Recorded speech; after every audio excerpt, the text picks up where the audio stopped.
And then I woke up. I was dizzy, confused, but I didn't worry or care about anything.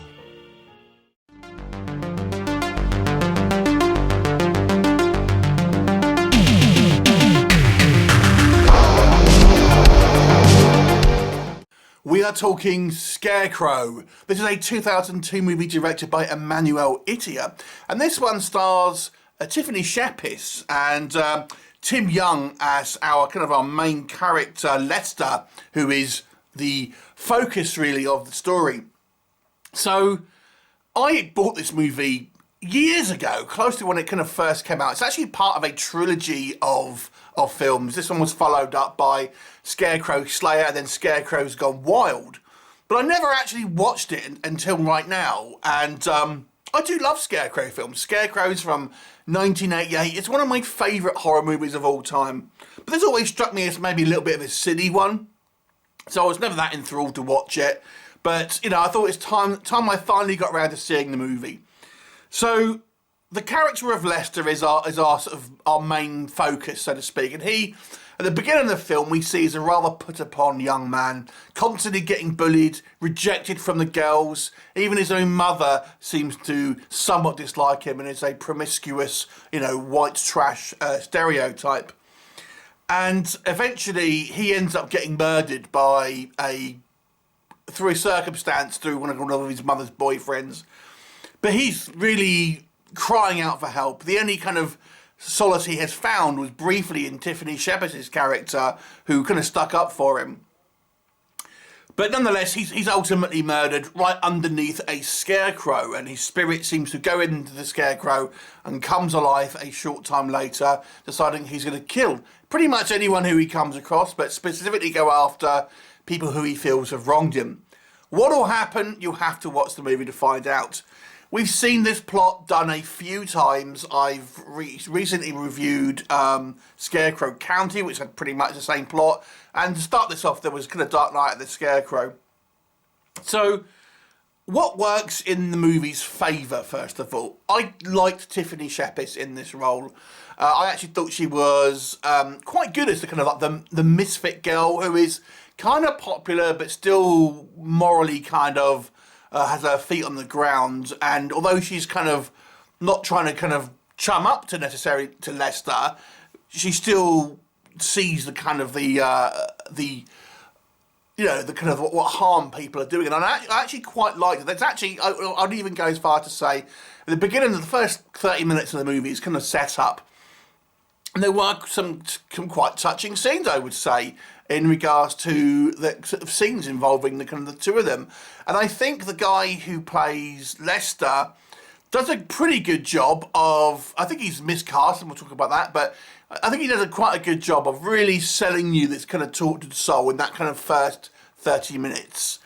There are some kind of fun kills to a point, I suppose. This movie turns very much into a sort of a typical slasher film. I'm not a huge slasher fan. To me, it's never spooky or scary. It's just kind of like more silly and kind of like funny kills and things. And I think this movie missed an opportunity with having some spooky moments, to be honest, because I think Scarecrow as a concept is intrinsically quite scary. There are a couple of fun throwaway moments, like we have these two younger kids that seem to be serial killers in the making, as they sort of just kind of casually say they're going to go and torture some small animals and things like that. So there are a couple of kind of like just little moments here and there, and that I kind of quite liked.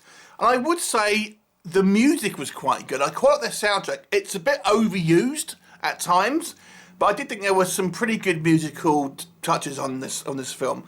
So let's just kind of move on to the kind of the negatives, and I'll stick with the music. As much as I did like the music, there's a certain kind of like theme that they way overuse, and it comes a little bit distracting at the time. It's kind of almost like a perverse scare, kind of like fairground, I guess, scareground theme, and it's just like you've played it one too many times now. So although I did quite like the music, I think it becomes a little distracting after a while.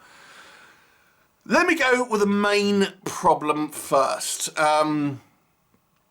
the Scarecrow shows up about 35 minutes into the film, and I was not expecting the Scarecrow to act like it was. Bear in mind, this is maybe the spirit of this shy, timid, guy who's been bullied, and yet when the Scarecrow kind of comes alive, he's like a ninja. I mean, he's literally doing somersaults, karate kicks, things like this. And he's kind of, not only that, he's kind of cracking one-liners like the later Nightmare on Elm Street films. And I thought, this is completely different to the character that was set up. And I know that the idea being that the character of Lester wishes he was kind of different and somewhere else. But it's just like, it's a completely different character. I mean, martial arts. He's magically learned martial arts. Is that what we're kind of meant? But this is like practiced moves. It's not like he's just vicious and strong and can kind of overcome people. He has actual martial art moves and things like this, things that need to be learned and practiced. It's just really silly. And then the personality is just so discombobulated from the initial 30 minutes that we've kind of seen. And like I said, I think it way goes into the Freddy Krueger style kind of slasher. And it just loses any type of scariness factor that a Scarecrow might have in favour of, bombastic kind of one-liners and kind of quips and, kind of silly kills, to be honest. You never really feel this character of the Scarecrow is a real threat. It's just kind of like, a funny quip, a kind of like a chance to have a kill where it's kind of, reminiscent to say something funny afterwards and things like that. It just really loses it in favour of just going for a cheap slasher knockoff, which is a real shame. The Scarecrow itself, and I've said this of a few Scarecrow films, the mask is too made up. It kind of looks like a Halloween mask of a Scarecrow rather than a genuine kind of Scarecrow. It looks like, genuine Scarecrow, aesthetic. It looks like a rubber mask. And I think it looks quite good on a still shot, but in reality, it just looks too overproduced, if that makes sense. Too kind of made up to look like a scary Scarecrow, rather than have something that would be naturally kind of uncomfortable to kind of look at and things like this. So that wasn't kind of, that didn't really work for me. The way the Scarecrow moves as well, again, it's just, to me, if you're going to have an otherworldly character, it needs to act otherworldly. I mean, it's not going to be doing flips and ninjas at stunts. And also, again, have it kind of move in an uncomfortable kind of weird rickety manner. It's not going to be as articulated maybe as kind of a person made or a creature made of flesh and bone. It isn't. And I think a performance to make a really scary character should reflect that. But it never does. It just goes for the lowest common denominator. As I've mentioned, the casting I think is a little off here. Because our main sort of character of Lester, played by Tim Young, the guy looks up in his 30s, and he looks genuinely way too old to be a high school kid. I don't actually know how old the actor was, to be honest with you, but pretty much it's the same. We get this a lot in films, but it's just silly when we have adults that are clearly playing teenagers. I know this isn't unique to this film, but again, it's just you can get away with some actors. Some actors look, younger. Tom Holland, who plays the current Spider-Man, looks younger. I think you can get away with it. But some don't, and some look legitimately older. And this is the case here.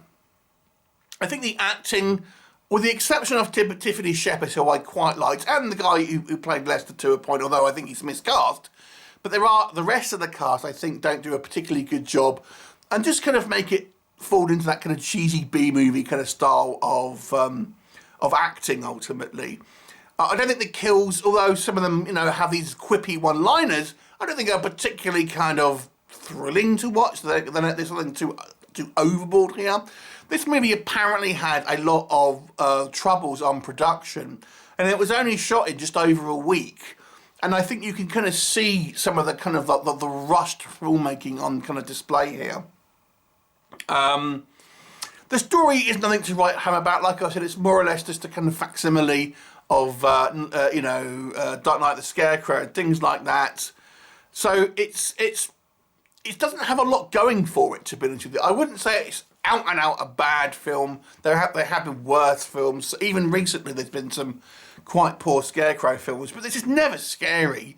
But if you like your typical kind of wisecracking slashers, which I do not like, I'll be honest with you, then there may be something for you here. Overall, this is a below average film, I do think. I'll give it a 4 out of 10. Have you seen it? What did you think of it? Leave me a comment and I shall look forward to seeing you next time. Bye for now.